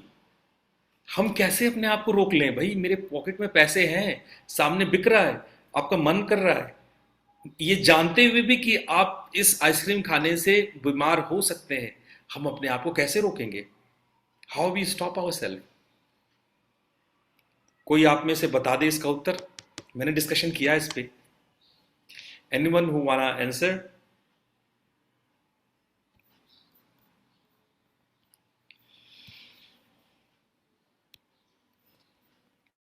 वीरेशानंद जी आप आंसर करें। गुरु जी, इसका उपाय इंद्रियों को अपने वश में करने का प्रयास करना है, अलग अलग तरीकों से। उसके अलग अलग सिद्धांत बताए गए हैं, योग में तरीके बताए गए हैं। इन सबको लगातार कोशिश करके इंद्रियों को वश में करना ही एक उपाय लगता है गुरु जी। योग के भिन्न भिन्न उपाय के द्वारा हम ऐसा कर सकते हैं। जी जी जी। ये ठीक उत्तर है। एक तरफ से 50% सही है, क्योंकि अभी हम लोग अभ्यास की बातें कर रहे थे। अभ्यास जब हम लोग करते हैं तो हमारे अंदर स्थिरता आती है। हम द्वंद्व की स्थिति से अलग संयम की स्थिति में उतरते हैं। जैसे आप पद्मासन लगाने का अभ्यास कर रहे हैं तो दर्द होता है। पद्मासन जब एक पैर पे चढ़ाए दूसरे पैर को चढ़ाने में काफी तकलीफ होती है। लेकिन जब आप उस आसन में स्थिर होने का अभ्यास करने लगते हैं, आप तपस में उतरते हैं, आप तपस्या में उतरते हैं। उस तपश्चर्या से आपके भीतर में एक संयम पैदा होता है, धैर्य पैदा होता है, और उस संयम और धैर्य से आप मोटिवेटेड होते हैं कि कोई टफ काम आप कर सकें जो आपके लिए सही है, जो आपको उचित रास्ता दिखाता हो। और इसके अलावे इसमें कई स्टेप्स हैं। इसलिए मैंने, अगर आपको याद हो तो मैंने बताया कि वैराग्य भी 4 प्रकार के होते हैं: वशीकार, यतमान, व्यतिरेक और एकेंद्रिय। अब आप में से कोई समझा पाएगा ये चारों प्रकार का वैराग्य क्या क्या है? Anybody can explain what type of these 4 वैराग्य आपके सामने में है? और बस आपको बताना है कि ये 4 प्रकार के ये जो एकेंद्रिय, व्यतिरेक, यतमान, ये क्या है? आशी बिटिया? सर यतमान का मतलब होता है जब हम अपने यत्न से, अपने प्रयास से जब हम कोई कार्य करते हैं। ठीक है। और व्यतिरेक? व्यतिरेक का मतलब होता है कि जब हम लोग कुछ करने का प्रयास करते हैं, कुछ भी हम लोग कंट्रोल करते हैं, जैसे हम लोग कोई कार्य कर रहे हैं, हम लोग उस कार्य को कितने हम अपने नियंत्रण में रख सकते हैं, और वो व्यतिरेक होता है।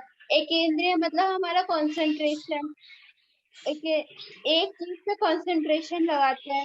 और वशीकार का मतलब होता है कि हमें सब कुछ कंट्रोल करते हैं। इसको मैं थोड़ा सामान्य लैंग्वेज में, वो ठीक समझ रही है लेकिन उसके शब्द अभी प्रॉपर नहीं है आशी के। मैं इसको प्रॉपरली बताता हूँ आप लोगों को। जो यत्न से, जो यत्न करके, जो प्रयास, जब हम किसी चीज को छोड़ने का, आइसक्रीम खाने का मन कर रहा है लेकिन हम यत्न कर रहे हैं कि हम ऐसा ना करें। जब हमें पता है कि अच्छा क्या है बुरा क्या है, अच्छा कार्य करने के लिए जब हम यत्न कर रहे हैं, और या बुरा काम ना करने का जो यत्न कर रहे हैं, अच्छा काम करने का यत्न कर रहे हैं, तो उसको यतमान कहते हैं। ठीक है। ये ये भी एक प्रकार का वैराग्य है। जब आप अच्छे कामों में प्रवृत्त होते हो, बुरे कामों के लिए मन में उपेक्षा लाते हैं और अच्छे काम के लिए यत्न करते हैं, तो इसको वैराग्य बोलते हैं, इसको यतमान वैराग्य बोलते हैं। अभी समझ में आया? वैराग्य का मतलब ड्रेस आडंबर नहीं है। वैराग्य का मतलब है जब आप बुरे काम छोड़ करके अच्छे काम के लिए प्रवृत्त होते हो, तो वो यतमान कहलाता है। वैसा वैराग्य यतमान कहलाता है।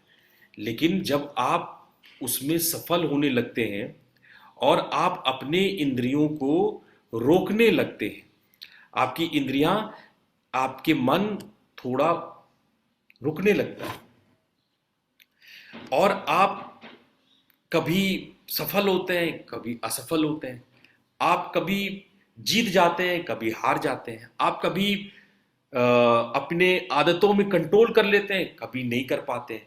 हम लोग कुल मिलाकर के हम सभी व्यतिरेक स्थिति में होते हैं।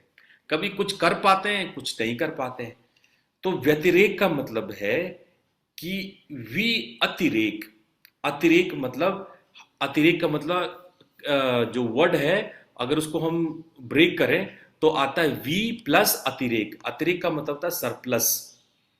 जब हम विशेष सरप्लस एक्टिविटीज करते हैं, जब हम कोई विशेष स्पेशल सरप्लस एक्टिविटी करते हैं जो हमारे नेचर में नहीं था, लेकिन हमने सरप्लस अतिरेक किया, कुछ उसके अतिरेक में गए, तो जब हम अतिरेक में जाते हैं, अपने जो सीमाएं हैं उसको पार करके अपने आप को रोकते हैं, विशेष तरीके से अपने आप को हम कंट्रोल करते हैं, गाइड करते हैं, उसको हम संभालते हैं, तो हम, और ये सरप्लस हमेशा, अतिरेक हमेशा नहीं रहता है।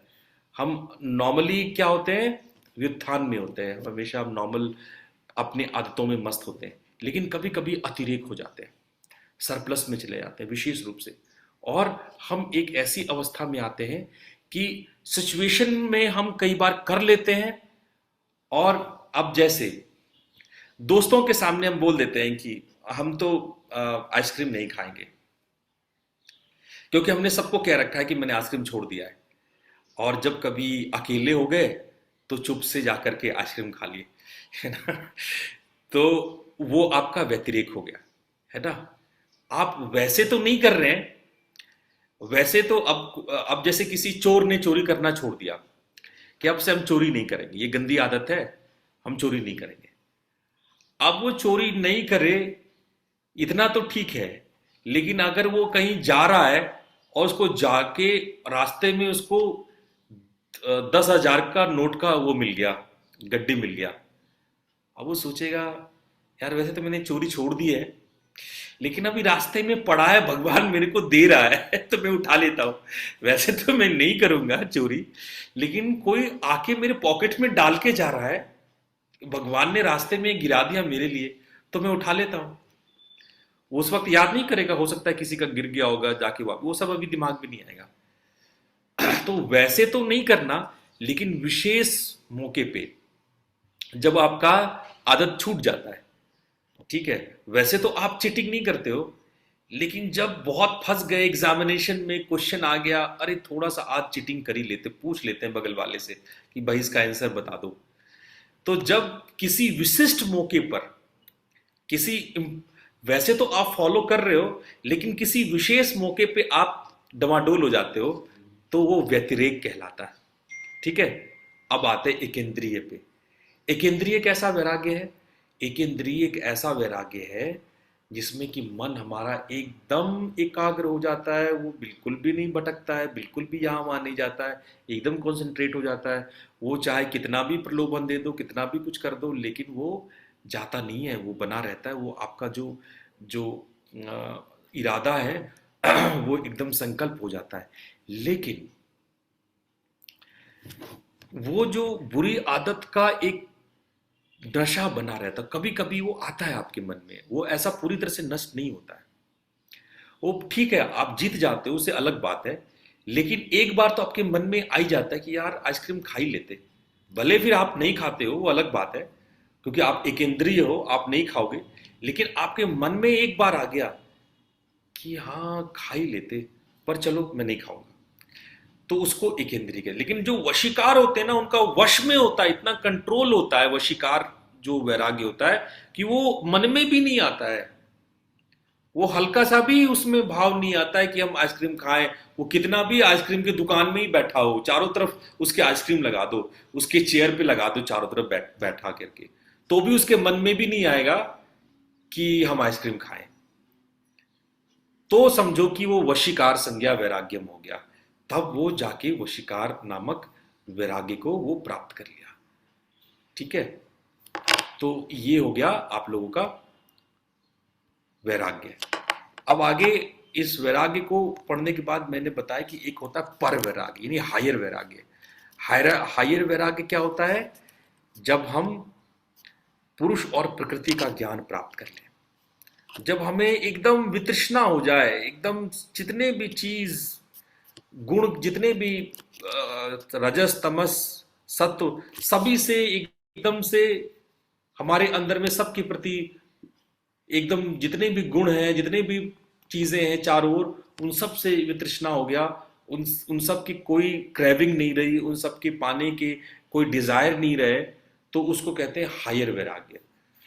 और जब ये हायर वैराग्य होता है तब प्रकृति और पुरुष का पता लगता है।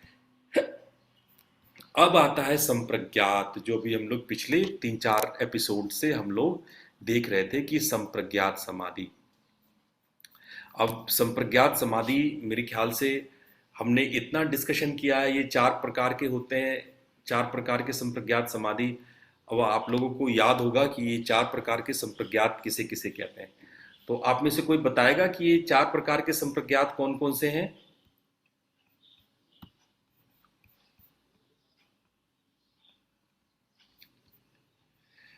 Anybody want to say about 4 types of संप्रज्ञात समाधि? गुरुजी, सर मैं आए गुरुजी हाँ, नहीं आप बताएं। अभी बेटा रुक जाओ। यस बोलें। गुरुजी, वितर्क, विचार, आनंद, अस्मिता। हाँ, इसके बारे में थोड़ा थोड़ा बताएं।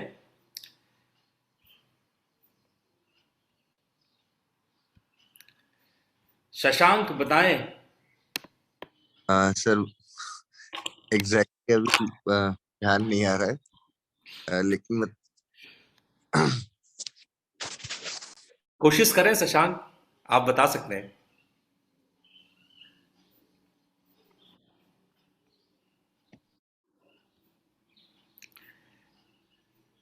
गुरुजी मैं कोशिश करता हूँ।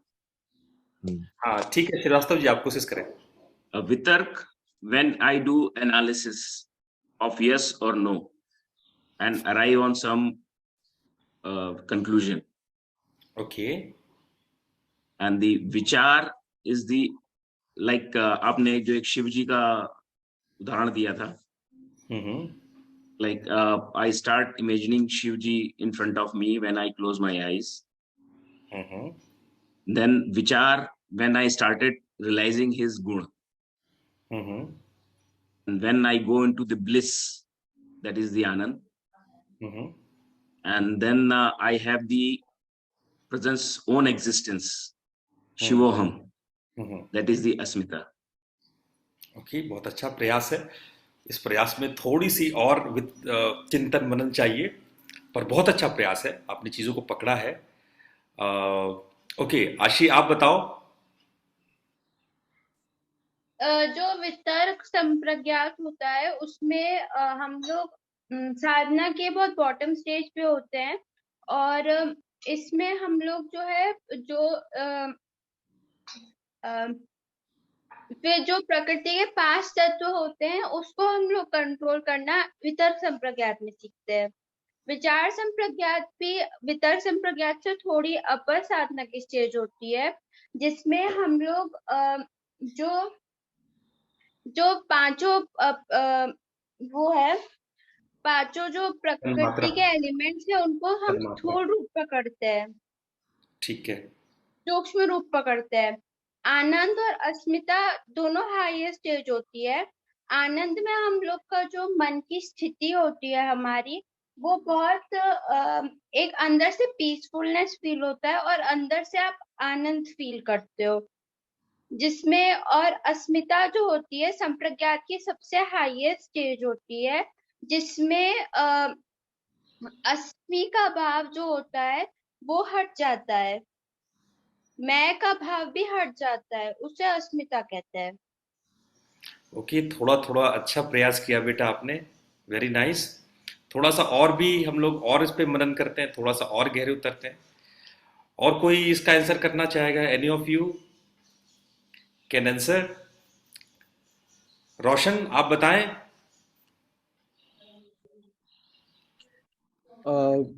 गुरुजी, इसमें जैसे कि वितर्क, विचार, आनंद, अस्मिता की बात हो रही है, तो यहाँ पे वितर्क में यही है कि जब मन जो है कहीं ना कहीं सत्य को जानने के लिए और संसार को देखने के लिए एक विशेष तर्क हो हमारे पास। जैसे आपने 3 चीज की बात की थी कि 3 चीजें होती हैं, एक तो तर्क है, एक कुतर्क है, एक वितर्क है।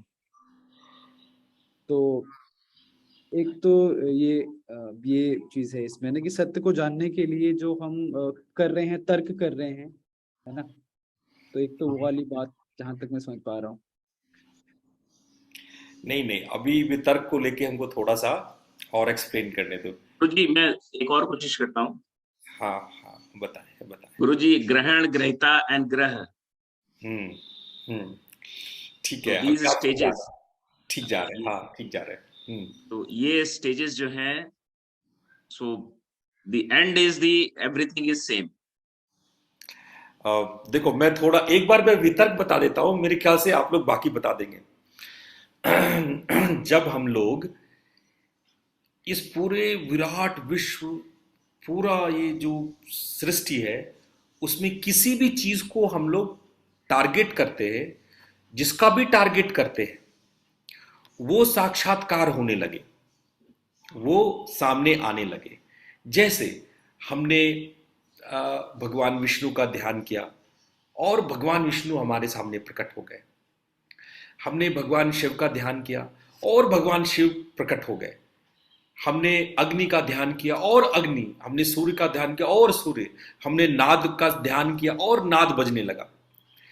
हमने जिसको टारगेट किया, जो पंचभूत सृष्टि में है, पंच महाभूत की सृष्टि में, वट एवर वी टारगेटेड, और उसका उस रूप में दिखाई पड़ जाना जिसमें कि वो टारगेट किया गया था, जिसमें कि उसको साधा गया था, उसको कहते हैं वितर्क संप्रज्ञात समाधि।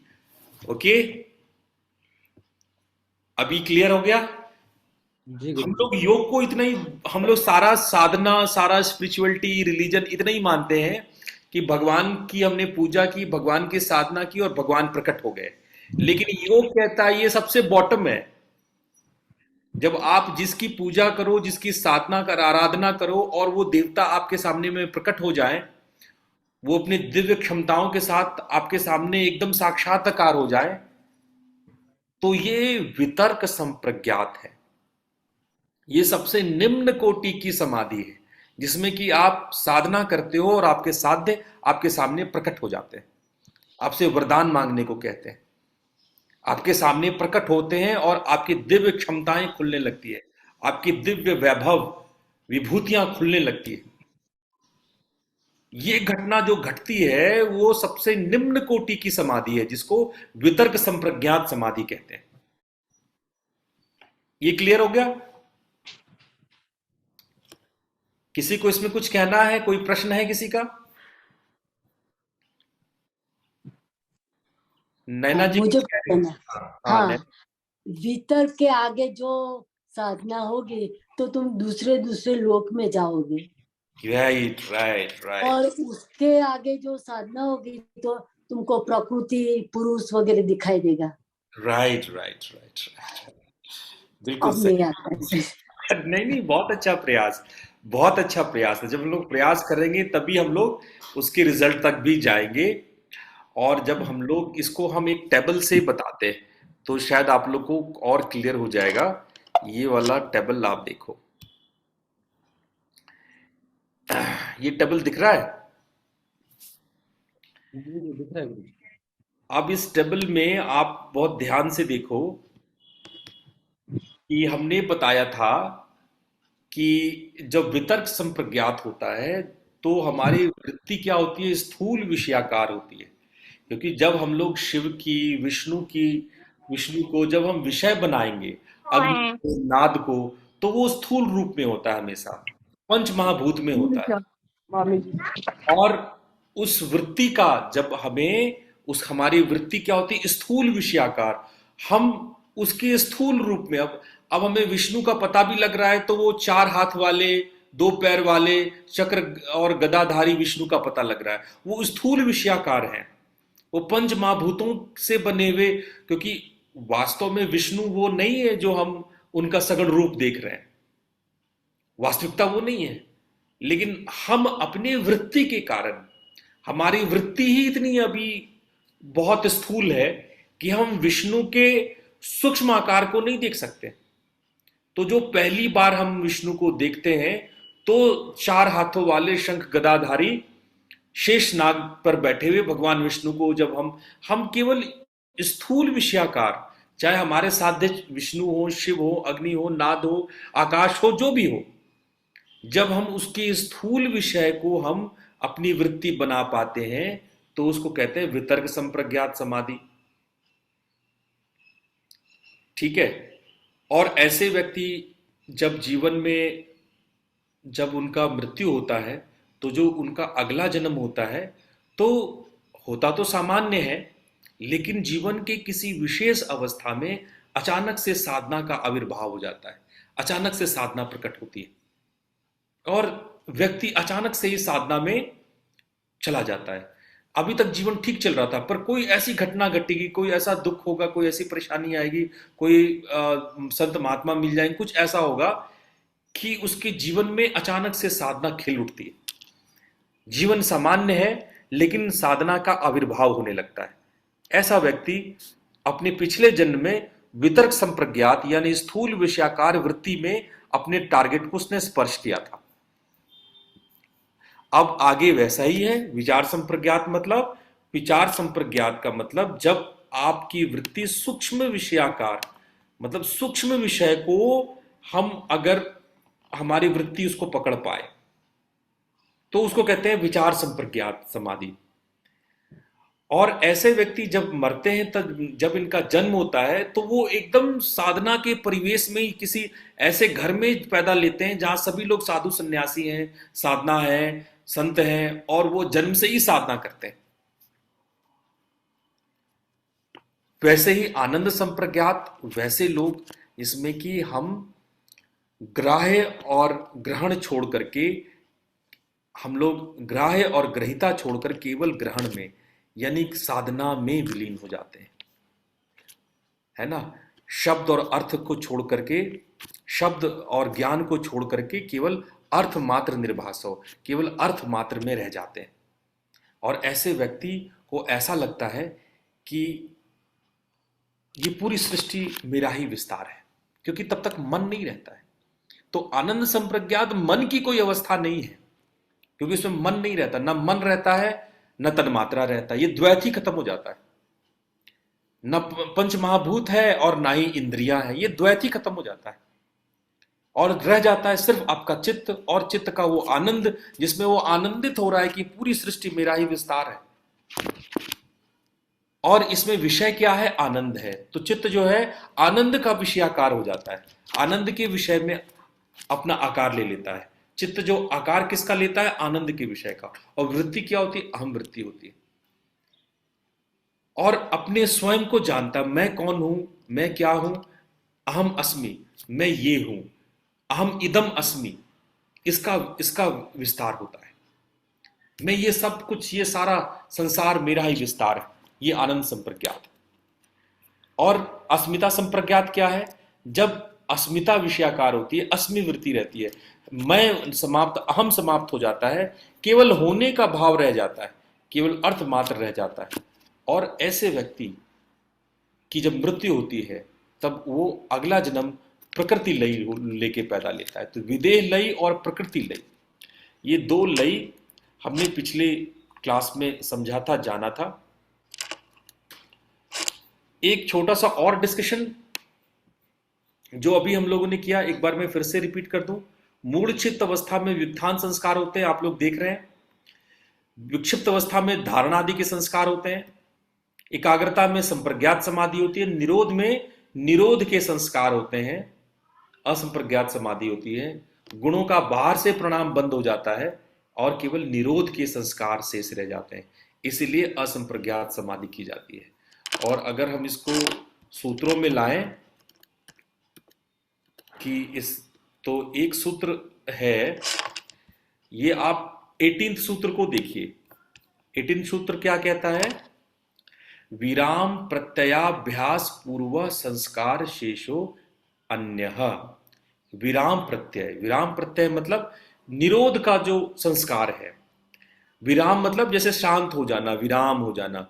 निरोध का जो संस्कार है, जो हमने अभ्यास से लाया, जो बार बार अभ्यास किया, साधना किया, संप्रज्ञात लगाया, उसके विराम प्रत्यय का संस्कार जो शेष रह जाता है वो अन्य प्रकार की समाधि है। कौन? एक तो संप्रज्ञात हो गया और अन्य क्या हो गया? असंप्रज्ञात हो गया। तो दो प्रकार का समाधि हो गया, संप्रज्ञात और असंप्रज्ञात। तो संप्रज्ञात जिसमें हम निरोध को लाने की कोशिश करते हैं, निरोध करने की कोशिश करते हैं, और अन्य का मतलब जो दूसरा है, जो असंप्रज्ञात है, वो वैसा संस्कार है जो विराम प्रत्यय, जो निरोध के संस्कार से संस्कारित है, उसको हटाना, वो है असंप्रज्ञात। तो ये कुल मिलाकर के 19 श्लोकों को आज हमने पूरी तरह से रिवाइज कर लिया है, और अगले दिन हम लोग 20वां पे जाएंगे, 20वें सूत्र पे जाएंगे, और एक नए तरह से चीजों को शुरू करेंगे। 19 आप लोग कह लो, पहला चैप्टर का 19 एक ग्रुप में रख सकते हैं। अब जो आगे आएगा, अब आगे इसका उपाय आएगा, हाउ टू डू इट। अब अभ्यास, अब सवाल होता है कि कैसे अभ्यास में क्या क्या किया जाए। अब आएगा जो समाधि पाद का इस चैप्टर का मेन एरिया। अभी तक तो हम लोग इसकी बेसिक फिलॉसफी देख रहे थे। ये जो 19 सूत्र है ना, ये 19 सूत्र आपके बेसिक कॉन्सेप्ट को क्रिएट करता है, ये आपका बेसिक कॉन्सेप्ट है। और अभी इसके आगे हम लोग करेंगे, जब इसके आगे जाएंगे तो हम लोग उसको पढ़ेंगे, उसके जो मेन प्रैक्टिकल एस्पेक्ट है, कि उसका प्रैक्टिकल एस्पेक्ट क्या है वो देखेंगे। अभी मेरे पास एक सवाल आया है, मैं जाते जाते उस सवाल का आंसर करूंगा।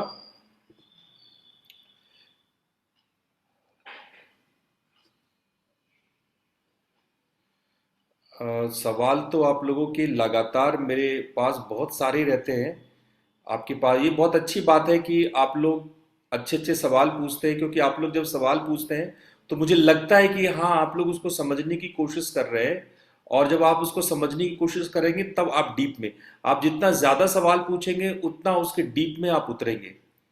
तो आप इसी प्रकार से खूब सारे सवाल पूछिए, तब जितना आप सवाल पूछेंगे उतने डीप में हम आपको ले जाएंगे।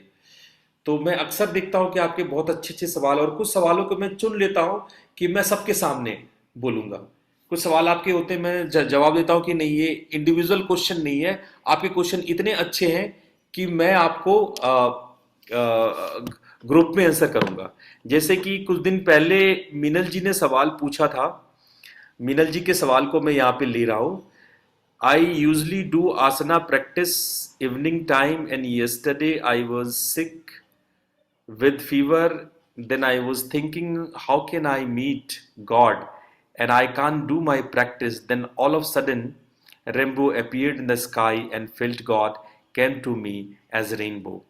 As I told you earlier that I don't like to go where many people gathering. How can I save myself?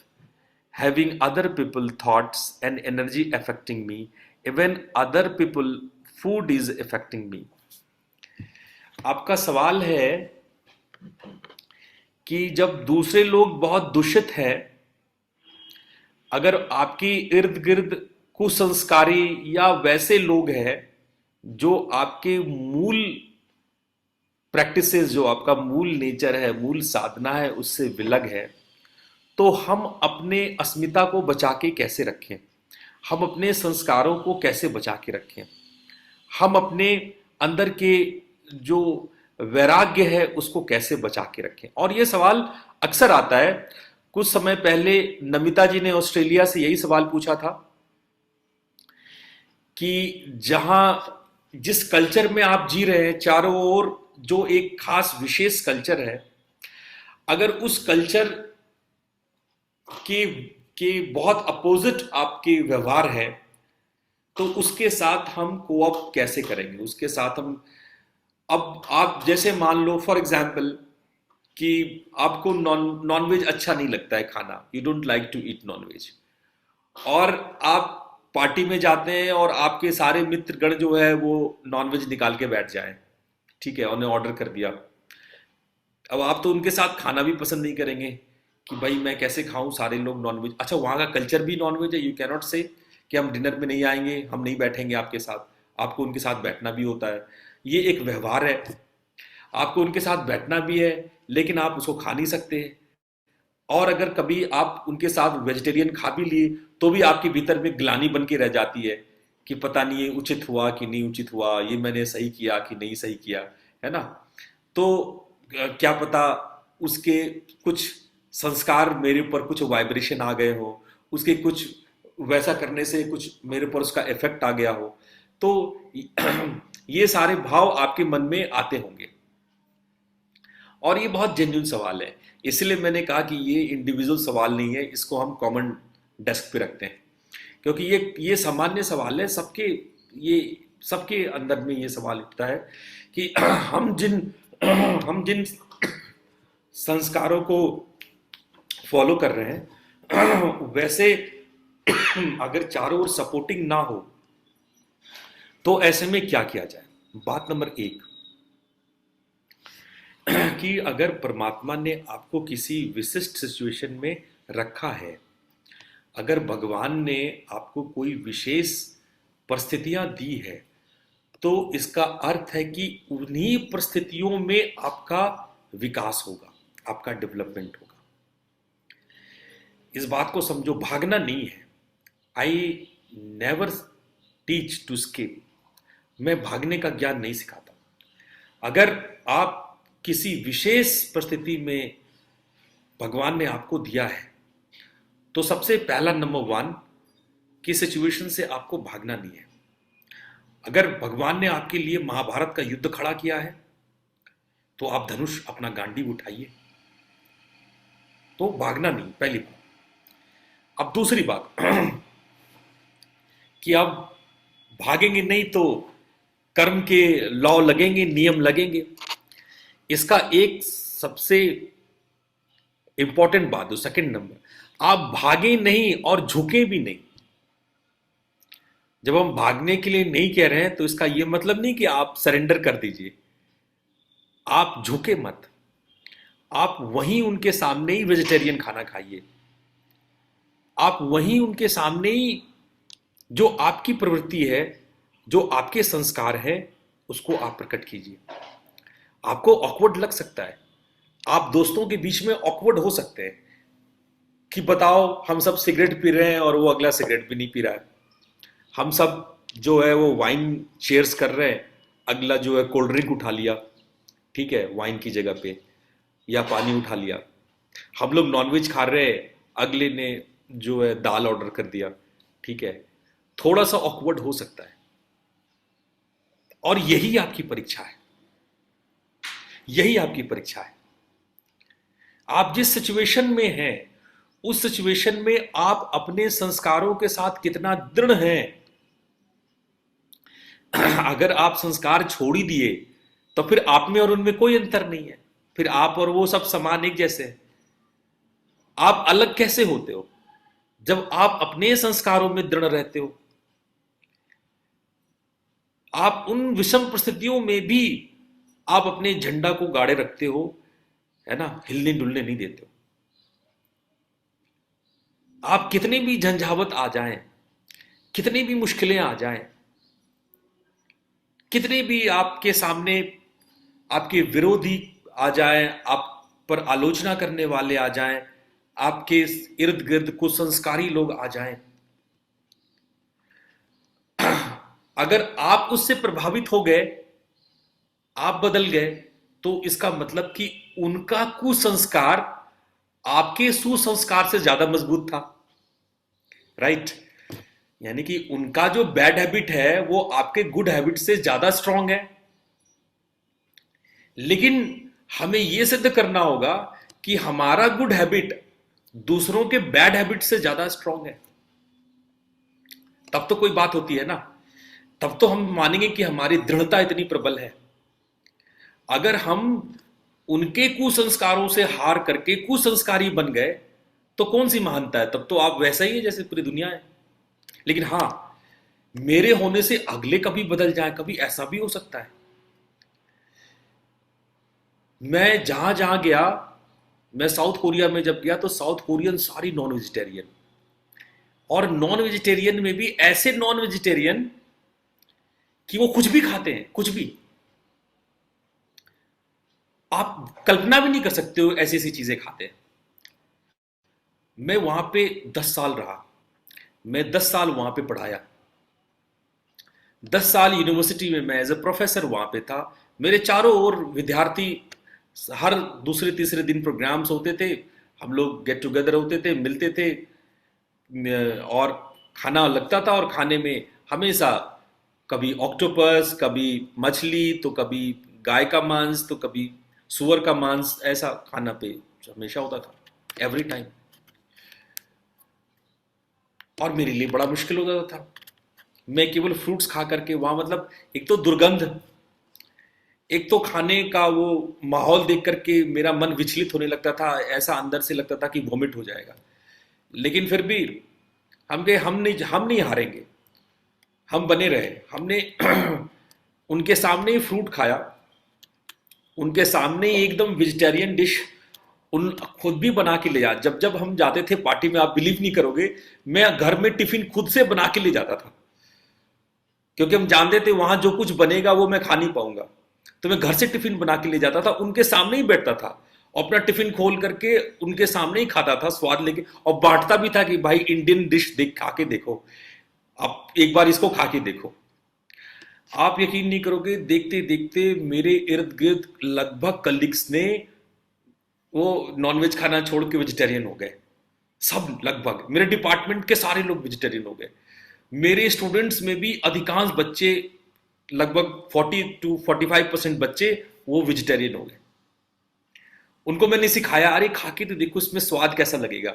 अभी तक आप लोगों ने बहुत नॉनवेज खाया, अच्छा, हम उसका विरोध नहीं कर रहे, पर ये भी खा के देखो, इसको भी खा के देखो। तो मैंने अपना इंडियन खाना उनको खिला के दिखाया और अपने घर में बुला के भी खिलाया। तो उनको बहुत पसंद आया, उनको बहुत अच्छा लगा। और बाद में सब लोग इंडियन खाने की इतनी तारीफ किए और इंडियन खाना भी खाए और खुश भी हुए। तो आपको डरने की जरूरत नहीं है, है ना, घबराने की जरूरत नहीं। आप अपने अंदर इतनी पॉजिटिविटी ले आओ, आपके अंदर इतनी स्ट्रांग वाइब्रेशन ले आओ कि लोगों से आप प्रभावित नहीं हो रहे हो, आप लोगों को प्रभावित कर दे रहे हो। आपके अंदर पॉजिटिविटी का वाइब्रेशन, आपके अंदर योग का वाइब्रेशन, आपके अंदर शुद्ध चित्त का वाइब्रेशन इतना ज्यादा है कि आपके सत्व से लोग सात्विक हो जाए।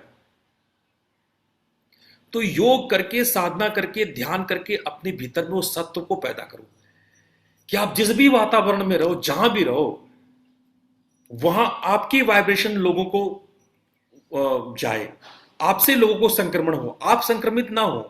आप संक्रमित हो गए तो इसका मतलब आप कमजोर हो। आपसे आपका संक्रमण लोगों को चला जाए, आपका सत्व लोगों में चला जाए, आपका विचार लोगों के अंदर चला जाए।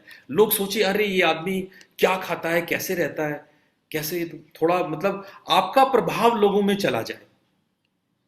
ये ऐसा अपने आप को स्ट्रांग बनाना है। और जब तक आप इतना स्ट्रांग नहीं होते हो तब तक अभ्यास और वैराग्य का अभ्यास करो, अपने आप को दृढ़ बनाओ, दृढ़ भूमि पैदा करो। और दृढ़ भूमि इतना हो जाए कि लोग आपको देख करके सीखे कि हाँ भाई ये जैसा खाना बनाते हैं बड़ा हेल्दी रहते हैं, मुझको भी ऐसे ही खाना बना के खाना है, हमको ऐसे ही रहना है, ऐसे ही सुबह सो के उठना है, ऐसे ही अर्ली मॉर्निंग में उठना है, या ये आसन करना है, प्राणायाम करना है। तो जब आप अच्छी प्रवृत्तियों को अपने अंदर लाओगे, ये अच्छी प्रवृत्ति इतनी शक्तिशाली होती है कि इसके सामने बुरी प्रवृत्ति टिकती नहीं है, कमजोर हो जाती है बुरी प्रवृत्ति। बुरी प्रवृत्ति देखने में लालच आता है, लोभ आता है, अंदर से शक्ति नहीं होती है, उसमें केवल आकर्षण होता है, भीतर में शक्ति नहीं होती है। अगर आपके भीतर में शक्ति हो जाए ना तो आपके जो गुण है वो लोगों में जाएगा। ठीक है, क्लियर हो गया इस बात का, सॉल्यूशन मिल गया। तो चलो आज इतना ही, आप लोगों को बहुत बहुत धन्यवाद, प्रणाम, अगली बार फिर मिलेंगे, प्रणाम।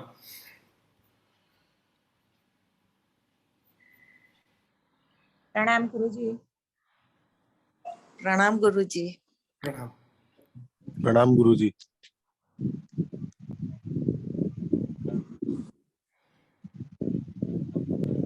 प्रणाम गुरुजी।